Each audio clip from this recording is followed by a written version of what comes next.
It's time to lock in. We're talking SEC, college football, and more. This is AP as we see it. I'm all about that action. I'm all about that action. I'm all about that action. I said I'm all about that action. I'm AP Stedham from LA, Lower Alabama. This is AP as we see it, a weekly show devoted to the SEC, college football, national college football scene, and other sports. Thank you so much for joining us this week. We got a very good show. We're going to talk some SEC basketball, of course, and SEC football, which is always relevant any day ending in Y.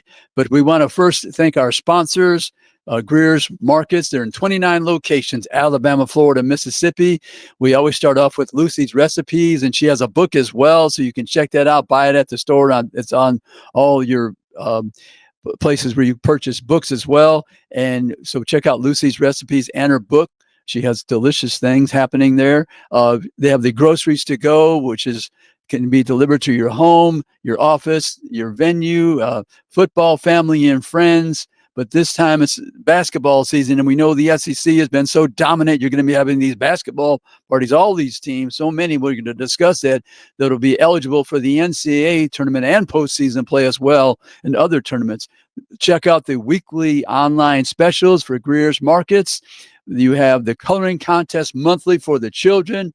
That's a lot of fun for them. And then all these special occasions, the holidays, the birthdays, the anniversaries, and any other event you can think of, you want to make sure that Greer's Markets is part of your festivities. They have the fresh produce, the dinners, essentials. They have the delicious food and the snacks at unbeatable prices. And remember, Greer's got it. They guarantee it. We'd also like to thank Wind Creek Casino's 3 Alabama locations. That's in Atmore, Montgomery, and Wetumpka. And you could sign up and be a player at any location. And they have so many amenities at the various locations. You have to research that, but there's the dining, you have the cinema, the spa, the bowling, the live performances of the A-list concerts, the cooking school, other events, and of course the hotels. Beautiful rooms, they're exceptional. So there's fun for everyone at the Wind Creek Casino, 3 locations in Alabama. That's Atmore, Montgomery, and Wetumpka. And we also like to mention to our audience to check us out on our social media platforms. You have Facebook, Instagram, and X account. We're on Spotify. Every episode we've ever done is archived there as well. And we're also on the YouTube channel, AP As We See It. So you can watch the video each week. And we archive those as well. So you can find us a lot of different places. We're also on 20 plus stations around the state of Alabama on Thursday and Friday and Saturday, depending on your local station. But you can check that out as well. But we try to have a lot of fun each week discussing, of course, the SEC and other things that are happening in the sports world. But we all know that this is basketball season. But we want to just make mention of our very, very special guest. You'll enjoy him because we cover the SEC primarily, but he covers all the various teams from around the country, football and some basketball as well. Pete Fiutak with College Football News. He's the publisher. He's based in Chicago, but he's very knowledgeable, and he devotes a lot of his time bringing all the information to his audience, and we're very fortunate to have him. He'll be in segment 2 and 3. But we want to delve into this college basketball. We know that the SEC, they're having an historical type season. We just want to go over the Associated Press, the rankings this week. The 8 teams on the men's side. 8 teams on the men's side. There's Auburn at number 1, Tennessee at number 4, Florida at number 5, Alabama at number 7, Missouri at number 15, Kentucky at number 19, Texas A&M at number 22, Mississippi State at number 25. So there's 8 teams on the men's side. When you think about it, there's 350 plus teams, 360 plus teams across America, and 8 teams. That's only 16 teams in the league. Half of your league is in the top 25 of the Associated Press and some other polls as well. But that's phenomenal. And the rise of the SEC men's basketball has been steady. And we're going to discuss some of the historical perspective about them reaching the NCAA tournament as well. But also who received votes in the Associated Press poll was Vanderbilt received 78 votes and Ole Miss received 13 votes. So that's 10 teams receiving votes. 8 teams made the top 25 on the men's side. Now we have on the women's side, we have 7 teams. Texas, a newcomer to the SEC. They're number 1 in the country. Number 1 in the country. They've brought a lot with their women's basketball to the SEC. Number 1, we know that they've won championships in the past in their leagues and nationally as well. South Carolina, number 5, Dawn Staley and company, right there as usual, contending. You have LSU, number 9, with Kim Mulkey. She's won multiple championships at Baylor and LSU. She won earlier in her tenure at LSU. Oklahoma, number 10. We know that they've been in Final Fours with their program. Kentucky, number 12. Tennessee, we don't have to say very much about them. They've been in championships and won the championship in the league many, many times. And then Alabama's been steady in this Associated Press. Number 19, Christy Curry. They have a very good team, and they're number 19 in the country. We have one other team that received some votes, Ole Miss. So they received 15 votes in that Associated Press poll. So the SEC, they're going to be well represented in the tournament, the NCAA tournament, and postseason overall. So 8 teams on the men's side, 7 teams on the women's side. And now we're just going to look at some of the projections that we have for the NCAA tournament. You could go to several different ones. We're looking at this one particular projection, 13 teams on the men's side. 13 teams on the men's side. That'd be a record. I think 8 was the tops, and that's been done several years. We'll get to that in a minute. But 13 teams projected in this particular forecast, and Auburn, and there's the 4 regions in the men. Let's get that right out there: South, the West, the East, and the Midwest. And in the South region, which is that will be held in Atlanta, if you reach that point, they have Auburn number 1, Ole Miss number 6. That's Atlanta. And then we have in the West division, Western region, actually, Tennessee number 1, Mississippi State number 5, and Texas A&M number 3. And that'll be held in San Francisco. San Francisco will be the West region. We have in the East region, we have number 2, Alabama, number 5, Kentucky, number 11, Oklahoma, and number 10, Georgia. That will be in Newark, New Jersey. That is the East region on the men's side. And in the Midwest, which will be in Indianapolis, we have Florida number 2. We have Missouri number 4. We have Vandy number 8, and that's in Indianapolis. And then we have a couple of teams in that are going to be in the first day when they play. That'll be Dayton, Ohio. That's Arkansas. They're what's called the first 4. That's Arkansas in the West, number 11. Arkansas, number 11 in the West. So that's 13 teams on the men's side, which that's an historical number. If that happens, we could have some other, I don't know if, some other teams might pop in there, but I think that's those 13 are the primary ones that are under consideration. You only have 3 other teams that wouldn't make it. Excuse me. So that's something to be proud of. The Southeastern Conference on the men's side reaching the NCAA tournament. And as we always state right here on this show, basketball is a tournament sport. And we always make mention, we want to bring this up as well. The SEC must have at least one team in the Final Four. If you want to bask in the glory of all the success, it's going to be measured by how many teams did you get to the Final Four. And I would say how many teams in the Sweet 16. I'm not even going to put them in the regional 8, the final 8. I want to say the Sweet 16. If you get to, I would say 4 to 5. If you get 5 at the Sweet 16, I think that's been a successful season overall for the league. But men's basketball in the SEC has come a long way. It was always noted for being very athletic, but now they have a great group of coaches to go along with the athletes. I think they've improved on the skills. They've honed in on the schedule to make sure they're playing the right teams. And they had a sensational non-conference winning record of maybe around 80%. And they just really annihilated all these other leagues when you look at the number. and 80% or so would, that's something you barely see from a league, and that's why everybody's touting the Southeastern Conference men's basketball, and rightfully so. When you're looking at basketball, I can remember a season when, for instance, top of my head, Alabama, I believe, was 12-4, did not make the NCAA tournament. That's how weak the league was perceived by the selection committee. And so, anyway, we're going to keep discussing the men's basketball in the tournament. We're also going to look at the women's side. But coming up next, we're going to have college football news publisher Pete Fiutak. And Pete, we're going to delve into every single team in the league, the future of their team. And as we said before we even discuss things, it's a fluid situation with this college football as all the sports because of the transfer situation, NIL. But we thought we'd have some fun discussing the 16 SEC football teams with the publisher of College Football News, Pete Fiutak. So we're going to be right back after these messages with AP as we see it.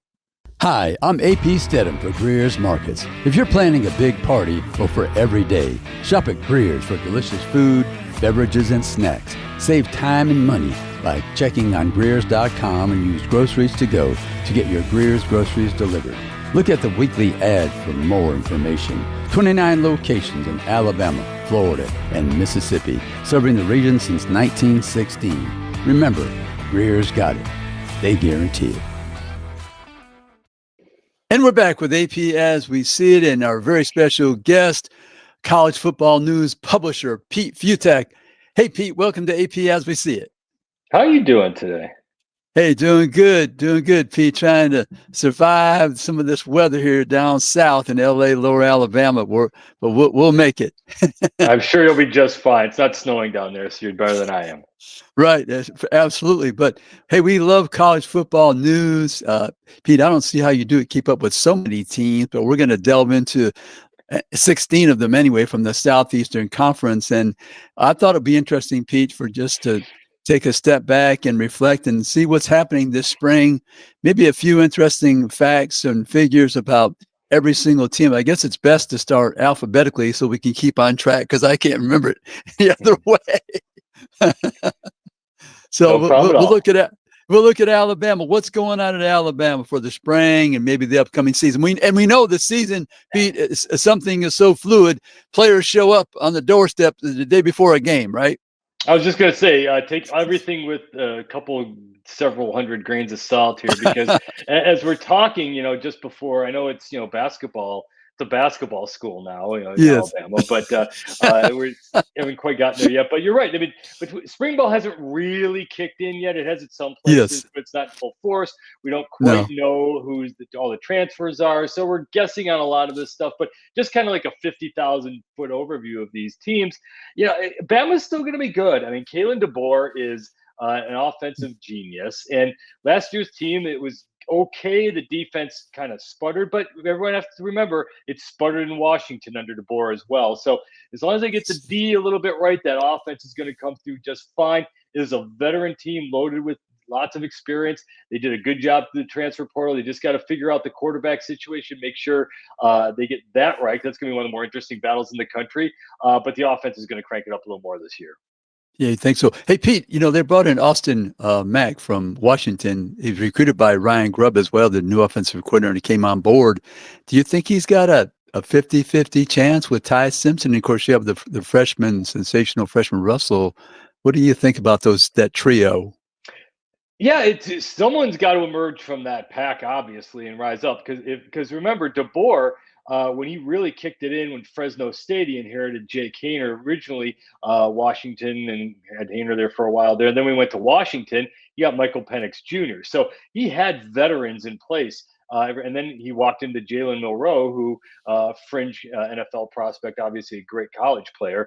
And now they're kind of starting with the unknowns here. They did not bring in a sure thing a transfer who with a lot of experience. So it's going to be one of the more interesting quarterback battles in all of college football. But the rest of the parts around them, they're strong. Mm-hmm. Okay, I guess we move to Arkansas, Fayetteville. Pretty hot up there, Pete. And I don't mean the temperature either. I mean the seat.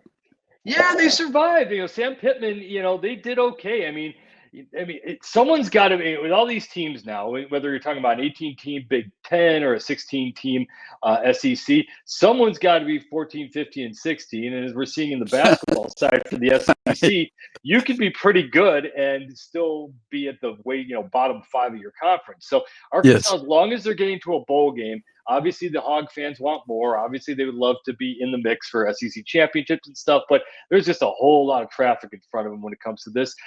This is a veteran team. There's a whole lot of upside here. They did a good job of keeping a lot of their players around. Taylor Green's a strong all-around quarterback. Came in from Boise State last year, a veteran now running this thing.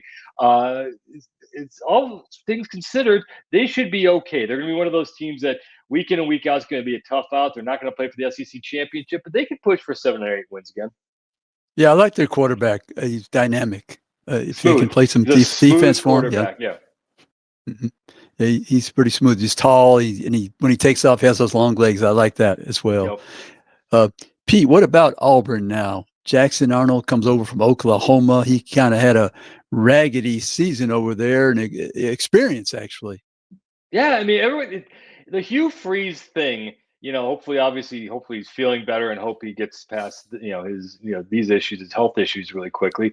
But he had he made his claim to fame by being able to beat Nick Saban a couple times at Ole Miss. Obviously, yes. Besides all the other stuff on the positive side, his claim to fame and why SEC fans loved him is he was able to figure out Alabama. Didn't actually win anything though at Ole Miss. He did a good job at Liberty, obviously, and now it comes to Auburn. It's going to be rocking and rolling. Well, it's not so far. They just did not play well last year. And part of it is because they did not get consistent quarterback play, and they should get it now. They're hoping out of Arnold, a huge recruit for Oklahoma. Didn't quite work out there. This is a team loaded with veterans. Experience is not going to be a problem. They can't be 5-7 this year. You want to talk about a hot seat, is that you just can't do that. Auburn is a place where they're expecting to be playing in SEC championship games, and they're not even close. So they got to hope that the veteran talent to go along with Auburn rises them up a little bit. Mm-hmm. Florida was a big surprise, especially with that difficult schedule. And we know that the schedule from last year is the same as this year for these 2 years in the SEC. So what about Florida and Billy down there? Billy Napier. I was just going to say that schedule's did not exactly get a whole lot better. It's still as brutal as any. And again, going back to how large these conferences are, that's kind of the problem, is that some teams get to play Kentucky and Vanderbilt, and other teams do play the Georgias and of the world. So it's not really fair sometimes in these unbalanced schedules. But you play who's on your slate, and like you said, Florida was able to rise up and rock late last year. It really depends on whether DJ Lagway, their quarterback, can take another step up. He was great. He's dynamic. He's got to stay healthy. He's got to be one of those guys who carries this team at times. There's lots of experience, and there's all that momentum from last year.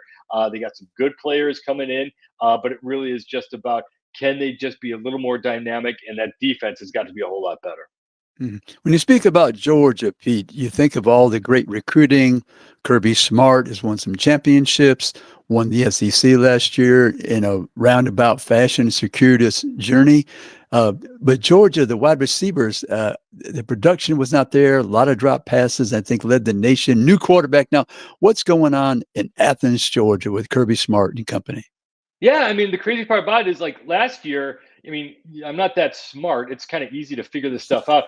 Last year at this time, it was like, it's Ohio State. It's Ohio State and Georgia. Those are the two most talented teams in the country. Exactly. And there's no reason that they shouldn't win the national championship. So, Ohio State was my call from the beginning, with Georgia being number 2. Georgia just never found that rhythm. They never kind of meshed. Like you said, they never quite had the pop, never quite had the explosion. The talent is all there. Now that talent's got to be there again, because they lose a lot. But they've lost a lot before and come back roaring. They're just, like you said, the recruiting's just been that good. And they've upgraded their receiving core. They through the portal, getting Zechariah Branch, just a great all-around playmaker from USC, Noah Thomas from Texas A&M. And they just got to hope that they just reload. So it's kind of one of those things where Georgia's probably 1, 2, or 3 to start the season, just because it's Georgia. But they do have a whole lot of rebuilding and reworking to do. We have to move up to Lexington, Kentucky, Pete. And I know they've tried to bring in these quarterbacks, had some success through the years, but it's been a roller coaster. I mean, I think one of the biggest roller coasters in the conference, I would say. So Lexington, Kentucky, do they have a quarterback? And they had some talented receivers. They moved on down the road. So what about Lexington, Kentucky, and Coach Stoops? Yeah, they're hoping that Zach Calzada, who started off at Texas A&M and then went to Incarnate Word, can kind of come in and wing it around a little bit. But it's always been the problem with Kentucky under Stoops, where it just doesn't seem like it should work. Look at the statistics. You look at how their style is. They didn't control the clock. They didn't really control the tempo. But yet they somehow were able to grind games down and make teams play at their style. But there was zero margin for error in the way they played. And if little things go wrong here or there, they don't win the turnover battle, they don't get those explosive plays, they didn't win. And you saw that last year when they went 4-8. This season, they've got a lot of work to do. They're going to, again, wing it around a lot, but the Stoops style has to start to kick in. And again, you look at their schedule, and with the SEC being bigger and better, you're looking at it and saying, okay, where are the easy wins? That includes, the ACC game against Louisville at the end of the rainbow here. Pete, I was there for the upset of Ole Miss. That really kicked Ole Miss out of the playoffs, if you look at it. I mean, one win against the Power 4 team, right, with Kentucky had, and was on the road against Ole Miss and all those transfers. And it was really Lane Kiffin's year.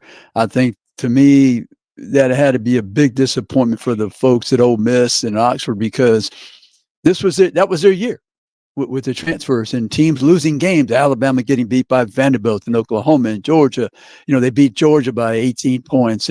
But anyhow, hey, Pete, we're going to go to a break here. Before we do, how can people read your material, which is sensational?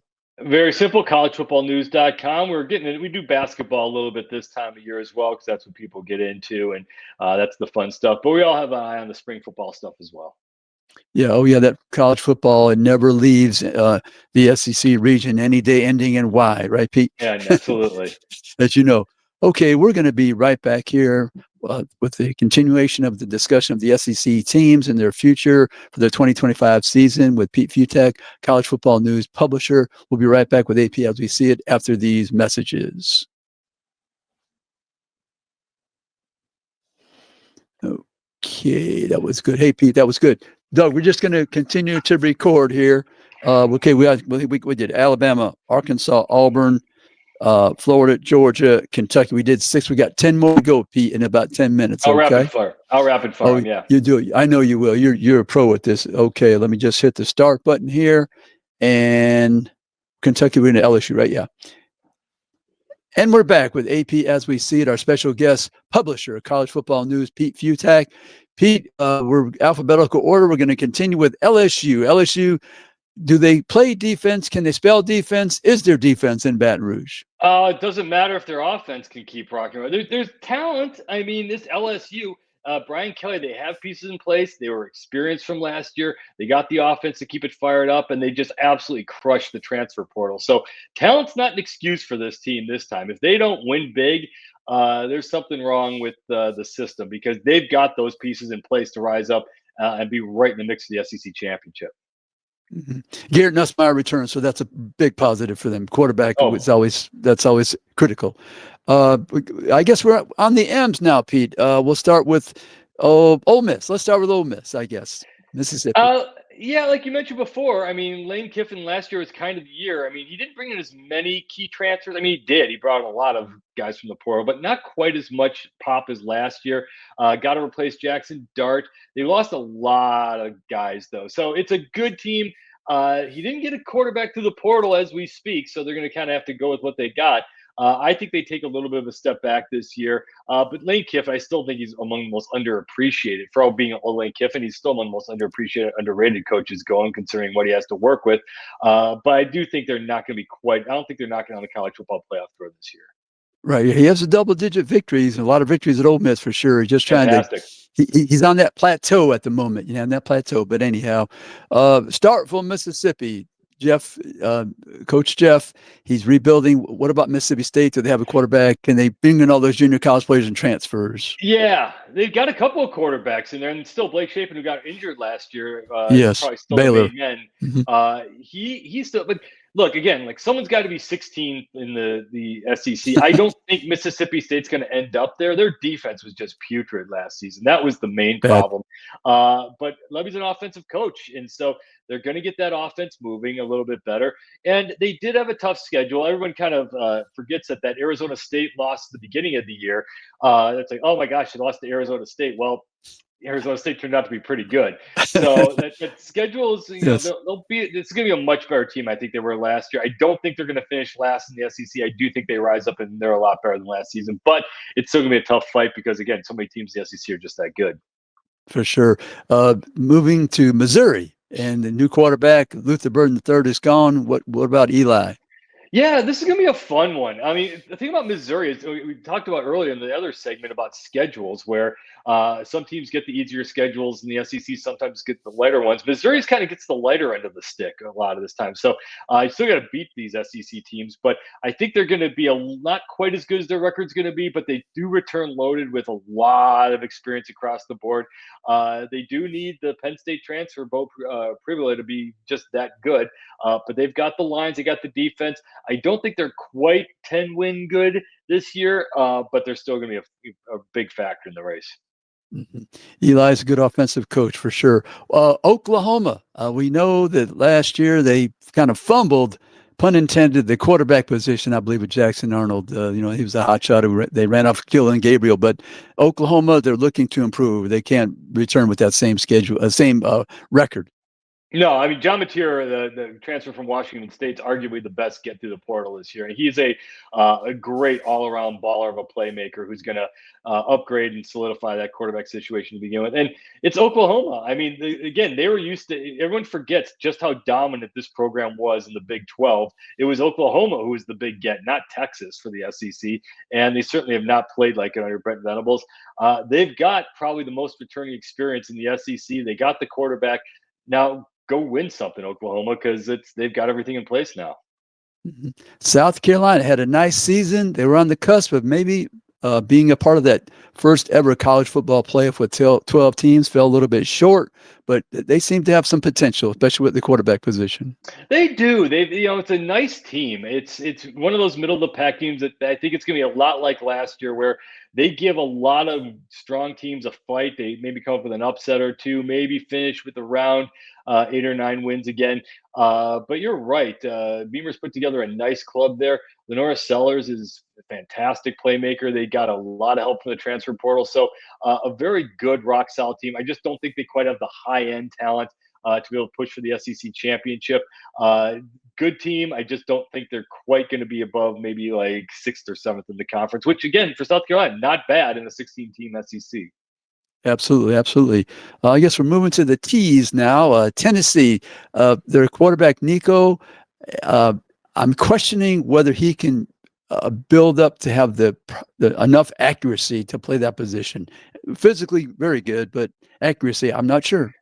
All the skills are there. I mean, when you got a guy like that who just, sometimes you just need the at bats, you need the time, you need the just to see the reps, and he is Right. one of those playmakers who could rise up and be a superstar on a national scale and a true pro prospect. So I don't think he's going to be the problem. There's a little bit of a redo though on this offense, but man, the defense is going to be fantastic. Even with a couple of key losses up front, the defense might still be better than the offense. But it is a fantastic all-around team, and certainly they've got enough parts there to be in the mix again. So they might be a fringe college football playoff team. I don't think they're going to quite be at that elite level that they're looking to be under in Josh Heupel, who can obviously turn an offense on in a heartbeat. Right. Texas, Arch Manning. I guess that's the 2 words. I still don't buy into them. I'm the only one in the room who didn't buy into Texas last year, and even though they came within a play of, yes, if Old Arch, powers it in from the 1 instead of doing what they did, they'd probably beat Ohio State and they go on and play for the national title. So I showed you what I know. But no program and no coach like Steve Sarkisian does more to kind of screw up what's working. They try too hard to mess around with taking yes for an answer. But yeah, the Arch Manning hype is off the charts. They lose a lot, though. They lose a lot off both sides of the ball. And now I do think Georgia's going to be a little bit better. Alabama's going to be better. Florida's going to be strong. You got a lot of stronger teams in the conference where I don't think Texas is going to be great right away. They start the season at Ohio State. So we're going to see right away just how good 16 is going to be out there for them. And I think the last two we have is Texas A&M and Vanderbilt. So Texas A&M with their new coach, he did very well. Was on the cusp of playing in the SEC championship game. Yeah, I'm going to go. I'm going to stick with my thing where I didn't really get into Texas too much. I overloved Texas A&M last year. You looked at their schedule: Notre Dame to start the season, Texas to end the season, both home games, and in the middle, a whole lot of winnable games. Turns out they lose both those home games at the bookends. I thought they would pull off one of them. This year seems a whole lot better. They are just loaded with depth and talent across the board. Mike Elko is a fantastic all-around head coach. Marcel Reed stepped up at quarterback. They've got that piece in place. There's no program in college sports that does less with more than Texas A&M. They're bound by nothing, and eventually this is going to pop through. And I think this might be the year that they start to make a whole lot of noise. Diego Pavia, Vanderbilt, and Clark Lee. I mean, that's what they did. No wins the prior year. Bring in Diego Pavia. I think Hugh Freeze, I think he's still having nightmares about playing against him, and that'll be on the schedule again. That'll be up at Vanderbilt, right? So Diego Pavia and Vanderbilt.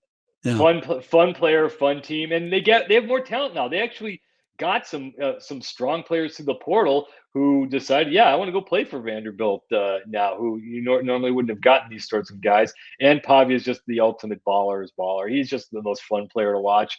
But no one's going to take them lightly this year. I don't see them pulling off all these really tight, close wins, but they're going to there'll be a hard out for everyone because they're going to play hard for 60 minutes.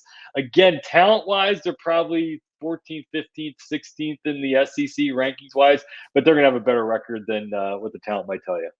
Mm-hmm. I think we covered them all, Pete. I don't think we missed anybody. You got to know your alphabet. I mean, I had to look back at that. You're better at that than I am, yeah. I think we covered everybody. But Pete, in the last minute, what would you say? You got 4 teams that you think will be the contenders. You have more than that, less than that. What would you say, Pete? Yeah, I mean, because Georgia's gettable still. I mean, because again, we're not quite 100% sure if they got it all back, and they obviously looked vulnerable last year. Alabama certainly looked vulnerable last year. Again, like I said, I'm not 1,000% sold on Texas being this be-all, end-all. So if LSU's got as much talent as anybody, Texas A&M's got as much talent as everybody.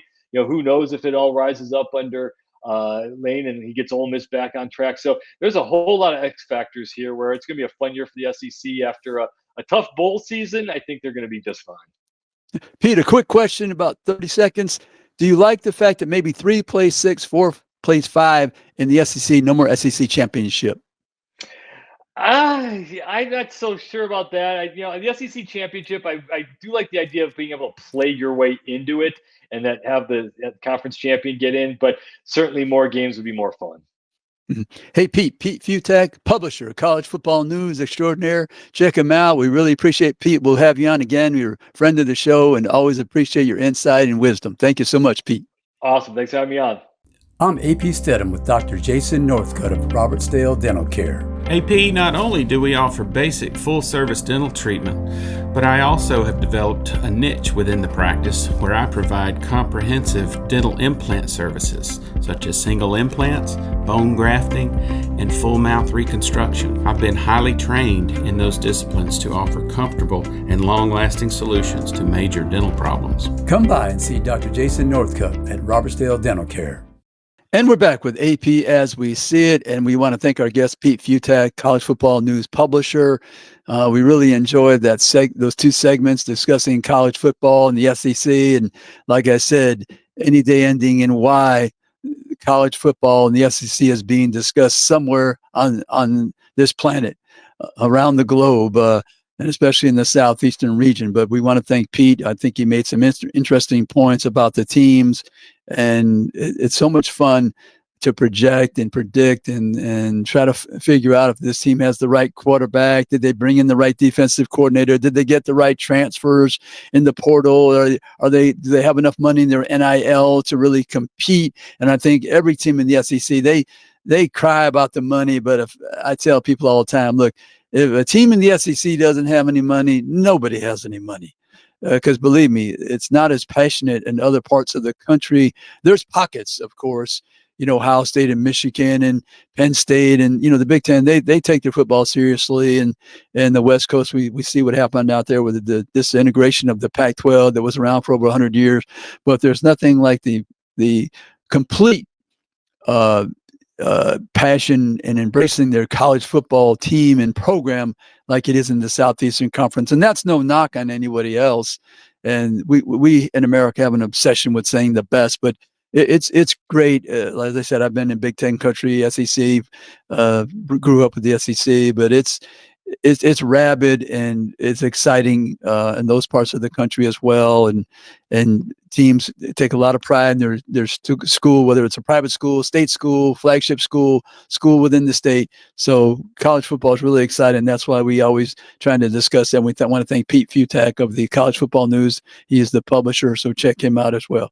We want to get back to the basketball. We're going to discuss the women's side. We were looking at the projections. They have 10 teams in the NCAA tournament. This particular projection, and let's remember now, women's basketball, a few years, they came up with the idea, instead of having the 4 regions, they're going to centralize things and have 2. So come to find out, one of the regions is Birmingham, Alabama, and the other one is Spokane, Washington. So you'll have 8 teams reach those 2 locations when all is said and done in the tournament. So we have women's basketball in the Birmingham region. Number 1 is Texas. Number 4 is Ole Miss. They're both in Birmingham, as I said. And then that's the Birmingham 1 bracket. Then you have the Birmingham 4 bracket. That's South Carolina, number 1. You have Tennessee, number 5. You have Oklahoma, number 3. That's in the Birmingham 4 bracket. Now let's go out to Spokane. You have LSU as number 2.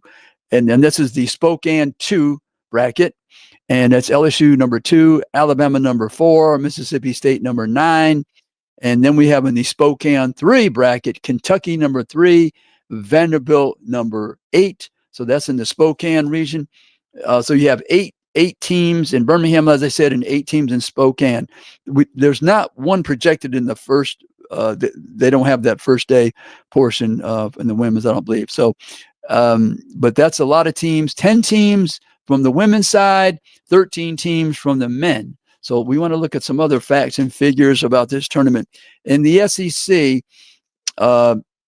in the last 10 years, the teams that have made the Final Four, making the Final Four, Kentucky in 15, it was at least one team, Kentucky in 15, South Carolina made it in 17, Auburn made it in 19, and of course, Alabama last year. So that's 4 teams made the men's Final Four since 2015. That's the last 10 years on the men's side. And the men's SEC championships, you had Kentucky has 8, Florida has 2, Arkansas has 1. So that's a total of 11 from the SEC. And we all know that Kentucky's always been the bluegrass state. They've really just been embraced basketball through the years for the decades, and they have those 8 championships. Florida had the back-to-back early in the century, and then Arkansas had the one 1994. So on the men's side, like I said, 4 teams in the Final Four in the last 10 years. That's not a sterling record, but I think that might change. That might change in the next 10 years. I would say if you projected that number will be doubled to 8 teams in the next 10 years, 1 team from the SEC in the Final Four, let's say in the next 10 years, 8 teams, they'll double that number. I'm projecting anyway. So now we look at the women's side, the women's Final Four. South Carolina has been in the Final Four 15, 17, 21, 22, 23, and 24. So that's 6 times in the last 10 years. They won 3 championships under Dawn Staley, 3 national championships. You had Mississippi State back-to-back 17 and 18. You had LSU in 23, and they won the national title. So you had South Carolina with 3 national titles in the last 10 years. LSU had the 1 national title. Now, we all know that the the chairperson of each committee, Bubba Cunningham, the athletic director of North Carolina. He's the chairperson for the men. And on the women's side, the chairperson is Dorita Radcliffe Dawkins. She's the University of Arkansas Deputy Director of Athletics. So you have one from the ACC, Bubba Cunningham. You have one from the SEC on the women's side. So they have these committees. They have to pick these teams. It's a very difficult process. I think that when you get to the bottom part of that number, 68, 64, I think that there's going to be several teams that you can select. You can't select everybody. You have to pick out the last 3 or 4 teams and do your very best. But the teams from the Power 4 conferences, they have many, many chances to play not only within their league, but their non-conference, to do some good things, to earn that berth. So if you're left out, win 1 or 2 more games. That's all I can say for you. Mike Slive, he really set the example. He was the SEC commissioner, and he would always have, I think, the 3 maxims. He would say, who did you play? Where did you play them? And what was the result? And that's the 3 maxims he set forth when he was the chairperson of the NCAA Division I men's basketball selection committee. So I've always thought that was a good way to try to evaluate the teams. Like I said, I had a chance to be in Indianapolis one time. They invited me to be part of the mock seminar selection, and I learned quite a bit, not only about the men's basketball, but moving forward. When they discussed having the college football playoff selection committee, I gathered a lot of knowledge and insight at being part of that mock seminar selection in Indianapolis. And we actually had the chairperson of the committee, Jeff Hathaway, who was a representative of the Big East at the time. He was the former University of Connecticut athletic director, and he was part of our event for a couple of days, and we picked all the teams, and we had to be an expert on, I think, 3 or 4 conferences, and we learned the whole process, how it's done. So I think I gained a lot of knowledge by just being part of that event and that session. It really helped me down the road to understand the college football playoff. And one thing I learned, when they vote, you have all these guidelines and prerequisites and recommendations, but they can vote any way that they desire. And that's why you have the selection committee. But people are not going to be happy, especially with a couple of things. Sometimes the seeding, they'll be disappointed in the region. They'll be disappointed in the last 3 or 4 teams that are left out. But that's natural with selection committees, and that won't change from year to year. You're always going to have somebody complaining about the seeding. They're complaining about their bracket or the region. In the women's, it's only 2 spots for those regional finals: Birmingham, Alabama, and Spokane, Washington. The men, you could be sent to the West Coast, the East Coast, the South, the Midwest region. So there's a little more variance in the men's side, but there's always going to be someone who's not completely satisfied. But I would say to concentrate on coaching your team. Don't worry about the seeding. Don't worry about your region. Just try to get your team prepared, especially after you're coming from the league championship series. The SEC plays in Nashville. Whether you win, you lose, you go home early, or you stay and play in the championship game. If you win, if you lose, get back home, get prepared, have everything ready for your team to make a run. I've seen teams play terrible and be the first group out, the first team out of their conference series, their league championship, and come back and win 6 games for the championship. It can happen. You can reinvent yourself mentally, because really it's a reset. You hit that reset button. I've seen it happen in college basketball particularly, and I know that it's something that can occur with coaches, with teams. They get together and you win a game early, maybe a close score. Maybe you upset somebody, and all of a sudden you're feeling very positive. And then basketball, and we always say this during the show when we discuss basketball, ball in the basket. Remember, you have a point guard that can distribute, low on the turnovers, make those free throws, especially near the end. They all count, and even in the beginning, but ball in the basket. But we want to thank everybody for listening in to our show, and check us out on our social media, AP As We See It. and all on Facebook and Instagram, X account, Spotify, YouTube channel, AP As We See It. And we'll be back next week for another edition of AP As We See It. Thank you very much.